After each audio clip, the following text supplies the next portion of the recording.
Welcome to Kaleidoscope Toy and Miniature Australian Shepherds in Raleigh, North Carolina. I'm going to make another attempt at my table manner video. I think this is a serious subject though, because so many people cannot handle their dogs either on a table or on the floor. I like to use the table. It's just more convenient for me. And I also think that dogs are a little bit better behaved when they're on an elevated surface. But it's really super important that you can touch your dog all over, and that your vet and your groomer can handle your dog without any sort of incident. So when I'm teaching a dog to be on the table, if you have a dog that runs around in circles on the table and might jump off, you can put a leash on it. You know, I might put something like this. Now Nikita's only 8 months old, and you'll see that she's being really still. And the way that I teach this is I teach the dog where each of its feet are, if that makes any sense. You know, dogs really aren't that self-aware, so I place their feet, and when it's just like a show dog stacking in a way, but this is for grooming or whatever. But I don't reach down and grab the foot. What I'll do is I'll just, you know, grab her elbow and put her foot where I want it to be, because some dogs are touchy about their feet being handled, and yes, we are going to handle the dog's feet. But if you start grabbing the feet to move them around, then the dog just starts dancing and it just gets worse. So I'll just give the dog a nice base to stand on. I picked her up there by the pelvis, and there she just stands there.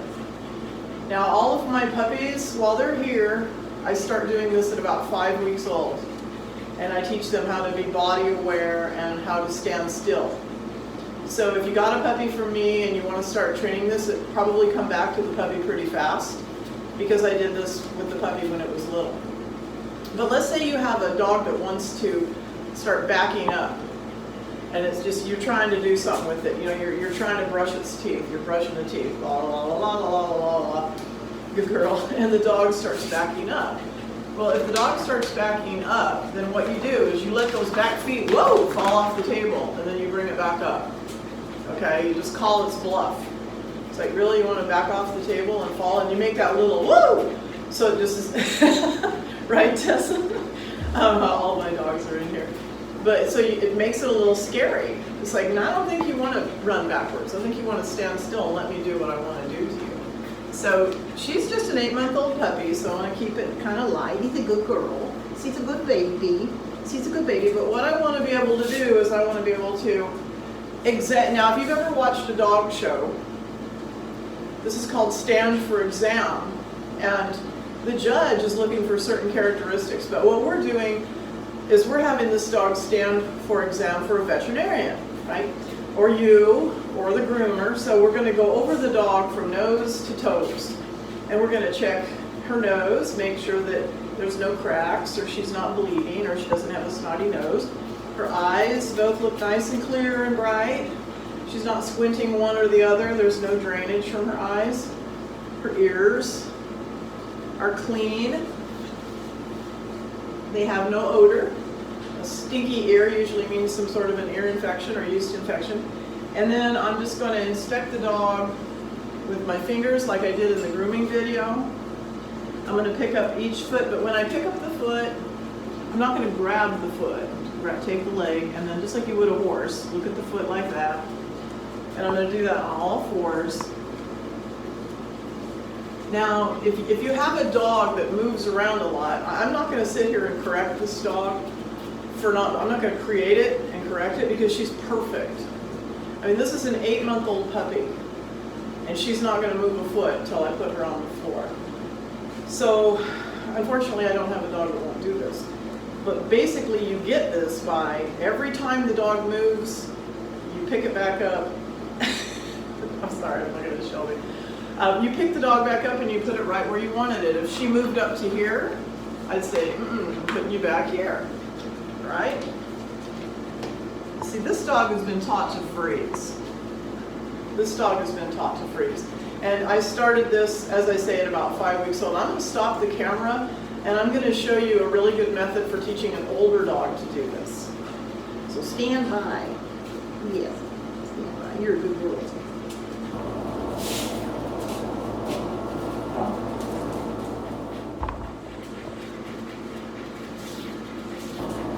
Okay, I've got Barkley, and she's never done this before, so we'll give it a try.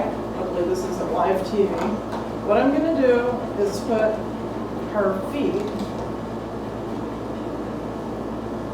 She doesn't know this, and that's why I'm using her. She has no clue. I'm putting her feet on the pedestals. Oh, stand up. Stand up. Hang on. You can actually make one of these. This is called Happy Feet. Stand. I'm keeping her head up so she can't look down. Good. Stay. She doesn't get scared. So there you go. I'm placing these in a comfortable spot for her. There. There. Good. Stand. I'll tell her stand. You got to keep the head up. If you let their head get down, they're going to fall off or jump off. Good. Stand. So what I'm doing is I'm reinforcing her standing still. Now, Nikita wasn't trained this because I taught her how to stand still since she was 5 weeks old. But when you have an older dog that just wiggles, wiggles, wiggles, I've had this thing at least 20 years. This is called a Mrs. Happy Feet. And these have magnets in the bottom. This thing is so dusty, it's the first time I've had it out in probably 10 years. But this will teach your older dog to stand still, because if it moves a foot, it's going to fall. And then that way it understands. It also learns that it has 4 legs, which sounds kind of strange, but they learn that they have a back end and how to keep it where you want it to be. So all I'm going to do, I'm not going to start giving her an exam or doing any of that. I'm just getting her used to stand. Good. Stand. Good stance, when she tries to move. And if you have to place the foot, do it from the elbow, don't grab the foot. I'll come around to the front of her. Good girl. Oh, good girl. And I'll just do that for a couple of minutes. Okay, so I'll do it again for you. I'll hold the head up. Foot. Okay, I'm going to place the feet. We got the front feet, kind of. Get the back feet. There we go. There, but if you don't keep that head up, you're never going to get this done. You've got to keep the head up. Slide them in a little bit so she's not. There we go. A little more balance. Good girl. Good. Stand. See, she came off of it. Stand. And so it's a little scary when they come off of it. Good girl, she's the best baby. So I really want to make this positive. I'm not going to use treats because then she's going to step off of it and get too excited. I don't use treats when I'm training this. I might use treats with a little tiny baby puppy. This is a good baby. So if you have a real table wiggler, you can make a Happy Feet. A lot of people use soup cans, any kind of, you can tape them with duct tape or whatever to a table or a board. All right, off you go. So I'm putting several of my dogs up here because each has its own personality. Shelby really likes the table, and he really likes to get massaged. And really what I like to do with each of the dogs, because I've got all my dogs in here, and this gives them, if you can see their faces, this gives them individual attention. And even Barkley, who was a little spooked by the Happy Feet, she's down here looking up. She wants to get back up here because this is the special place. If you have a multiple dog household, one of the best ways to get them to really like the table is get them up here and let them see that the other dog isn't getting the special attention. And that starts making them want to get on the table and want to get groomed. But Shelby's been shown quite a bit. He knows the drill. He knows how to stand on the table quietly. So I just wanted to show you Shelby. He's our other stud. He's our senior stud. And he's a very, very good dog. All right, let's get somebody who maybe doesn't love the table oh so much. Okay, this is Matt, and Matt is Shelby's son, and he's my toy. And this is what he tends to do on the table. He just goes flat on the table. Now, he was born and raised here. He's not been abused. He's not been mistreated. This is just how he is. He doesn't like the table. He never has, never will. So when you have a dog like this and you need to get it to stand confidently, you want it to stand up so you can groom it. I mean, Yeah, I could sit here and brush him all day like this. And, you know, I could make him maybe get his butt up in the air. But his front end is down. But what I want him to do is I want him to stand up. So I'm going to take my fingernails and I'm going to poke him in the rib cage underneath. And I'm going to hold his chin up like that. Okay, good boy. He's a toy. He's a 12-inch toy. He's my only true toy that I have, and I'm going to breed him to Barkley next time around, and we're going to get us some, you know, 12 to 15 pound little minis and large toys, hopefully. So anyway, so I just wanted to show you that Matt, he would just as soon go flat Matt. He's flat like a mat. And he says, what? His name has been Matt since he was little, because Matt likes to go flat. Yeah, so, but you can, what you do, pick up the head, reach underneath the dog, I'm tickling his rib cage with my fingernails, okay, and I'm standing him up. And this is how I want him to stand before I let him off the table. I don't want him to think about, look at that, that's not so bad, there he goes. You see, this is what he does.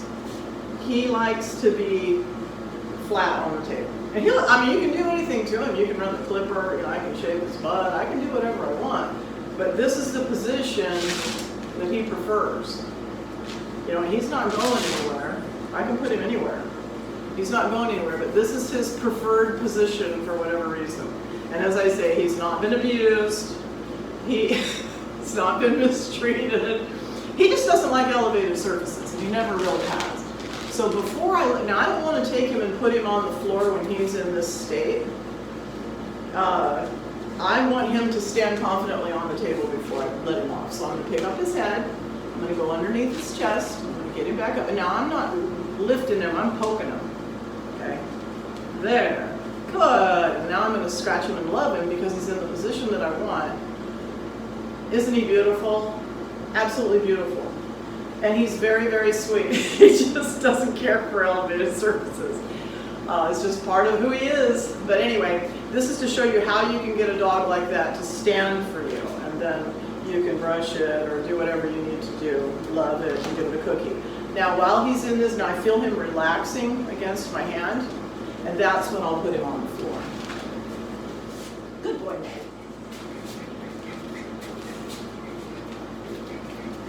Okay, this is my girl Tessa. We started to use her in the last video. Just showing you the whole point in this, for one thing, is to have a dog that is malleable, that is you know, submissive to you, that you can do anything you want to the dog. And this is really helpful for the vet. You can manipulate the dog into all these different positions and touch its paws.